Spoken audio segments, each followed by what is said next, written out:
Hello, എല്ലാവർക്കും നമസ്കാരം. സേമിയയും വളരെ കുറഞ്ഞ ചേരുവകളും ഉപയോഗിച്ച് കുറഞ്ഞ സമയം കൊണ്ട് തയ്യാറാക്കാവുന്ന വ്യത്യസ്ത രുചിയിലുള്ള ഒരു 4 മണി പലഹാരമാണ് ഇന്ന് നമ്മൾ തയ്യാറാക്കുന്നത്. ഇതൊരു സ്നാക്കായിട്ട് മാത്രമല്ല, വേണമെങ്കിൽ രാവിലെ ബ്രേക്ക്ഫാസ്റ്റ് ആയിട്ടും അതല്ലെങ്കിൽ കുട്ടികളുടെ ലഞ്ച് ബോക്സിലൊക്കെ കൊടുത്തുവിടാനും പറ്റിയ നല്ല റെസിപ്പി കൂടിയാണിത്. അപ്പോൾ നമുക്കിത് എങ്ങനെയാണ് തയ്യാറാക്കുന്നത് നോക്കാം. ആദ്യം തന്നെ നമുക്ക് സേമിയ ഒന്ന് വേവിച്ചെടുക്കാം. അതിനായിട്ട് സേമിയ ഒന്ന് മുങ്ങിക്കിടക്കാൻ പാകത്തിനുള്ള വെള്ളമൊന്ന് തിളപ്പിച്ചെടുക്കാം. സേമിയയിലേക്ക് നന്നായിട്ടൊന്ന് ഉപ്പ് പിടിച്ചു കിട്ടാനായിട്ട് ഈ സമയം നമുക്ക് ഇതിലേക്ക് ആവശ്യത്തിനുള്ള ഉപ്പ് കൂടി ചേർത്ത് കൊടുക്കാം. 1/2 ടീസ്പൂൺ ഉപ്പാണ് ചേർത്തിരിക്കുന്നത്. കൂടെ തന്നെ സേമിയ ഒട്ടിപ്പിടിക്കാതിരിക്കാനായിട്ട് 1 ടീസ്പൂൺ വെളിച്ചെണ്ണ കൂടി ചേർത്ത് കൊടുക്കുന്നുണ്ട്. വെളിച്ചെണ്ണയോ ഓയിലോ ഏത് വേണമെങ്കിലും ചേർക്കാവുന്നതാണ്. ഇനി ഈ വെള്ളം ഒന്ന് തിളച്ചതിന് ശേഷം നമുക്ക് ഇതിലേക്ക് സേമിയ ചേർത്ത് കൊടുക്കണം.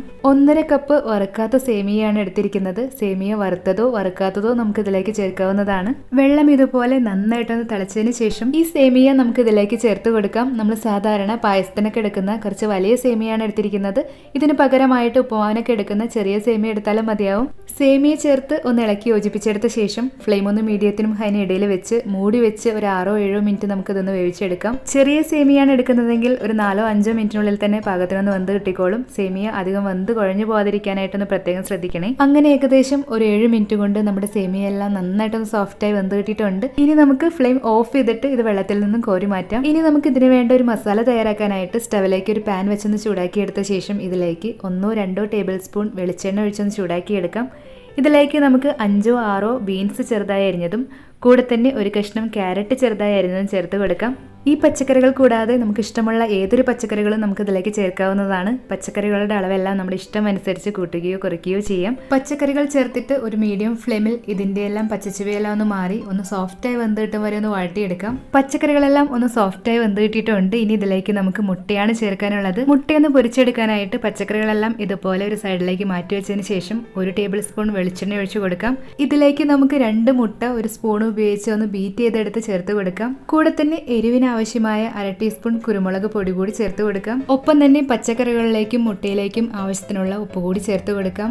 1/2 ടീസ്പൂൺ ഉപ്പാണ് ചേർത്തിരിക്കുന്നത്. ഉപ്പ് കൂടി ചേർത്തിട്ട് നമുക്ക് ഈ മുട്ടയൊന്ന് ഫ്രൈ ചെയ്തെടുക്കാം. മുട്ട ഏകദേശം ഒന്ന് ഫ്രൈ ആയി കിട്ടിക്കഴിഞ്ഞാൽ ഇനി നമുക്ക് മുട്ടയും പച്ചക്കറികളും കൂടി നന്നായിട്ടൊന്ന് ഇളക്കി യോജിപ്പിച്ചെടുക്കാം. എല്ലാം നന്നായിട്ടൊന്ന് ഇളക്കി യോജിപ്പിച്ചെടുത്ത് കഴിഞ്ഞാൽ ഉപ്പ് നോക്കിയിട്ട് കുറവുണ്ടെങ്കിൽ നമുക്ക് ചേർത്ത് കൊടുക്കാം. അതുപോലെ തന്നെ എരിവ് കൂടുതൽ വേണ്ടവർക്ക് കൂടുതൽ കുരുമുളക് പൊടിയും ചേർത്ത് കൊടുക്കാവുന്നതാണ്. മുട്ടയും പച്ചക്കറികളെല്ലാം പാകത്തിനൊന്ന് വെന്ത് ഉപ്പും എരിവും എല്ലാം പാകമായി കിട്ടിക്കഴിഞ്ഞാൽ ഇനി ഇതിലേക്ക് നമുക്ക് മസാലപ്പൊടികൾ ചേർത്ത് കൊടുക്കാം. ആദ്യം തന്നെ നല്ലൊരു കളറിനായിട്ട് ഒരു 1/4 ടീസ്പൂൺ മഞ്ഞൾപ്പൊടി ചേർക്കുന്നുണ്ട്. കൂടെ തന്നെ 1 ടീസ്പൂൺ ചിക്കൻ മസാല കൂടി ചേർത്തിട്ട് ഫ്ലെയിം ഒന്ന് കുറച്ച് വെച്ച് മസാലകളുടെ എല്ലാം പച്ചമണം മാറാനായിട്ടൊന്ന് വഴട്ടിയെടുക്കാം. മസാലകളുടെ പച്ചമണം എല്ലാം ഒന്ന് മാറി കഴിയുമ്പോൾ ഇനി ഇതിലേക്ക് നമുക്ക് വേവിച്ച് മാറ്റി വെച്ചിരിക്കുന്ന സേമിയ ചേർത്ത് കൊടുക്കാം. സേമിയ ചേർത്തിട്ട് മസാലയെല്ലാം സേമിയയിൽ എല്ലായിടത്തും ഒരേപോലെ ആകത്തക്ക വിധത്തിൽ ഒന്ന് ഇളക്കി യോജിപ്പിച്ചെടുക്കാം. സേമിയ അധികം കുഴഞ്ഞു പോവാതെ പതുക്കെ ഒന്ന് മിക്സ് ചെയ്തെടുക്കാം. ഇതുപോലെ മിക്സ് ചെയ്തെടുക്കുമ്പോൾ സേമിയ കുഴഞ്ഞു പോകാതിരിക്കാനായിട്ട് സ്റ്റീലിന്റെ തവി ഉപയോഗിക്കാതെ ഇതുപോലെ ഒരു മരത്തവി ഉപയോഗിക്കുന്നതായിരിക്കും കൂടുതൽ നല്ലത്. സേമിയയും മസാലയും ഒന്ന് ഇളക്കി യോജിപ്പിച്ചെടുത്ത് കഴിഞ്ഞാൽ മസാല സേമിയയിലേക്ക് ഒന്ന് പിടിച്ചു കിട്ടാനായിട്ട് ഫ്ലെയിം ഒന്ന് കുറച്ച് വെച്ച് 1 മിനിറ്റോളം പാത്രത്തിന്റെ ചൂടിൽ തന്നെ ഒന്ന് ഇളക്കി വേവിച്ചെടുക്കാം.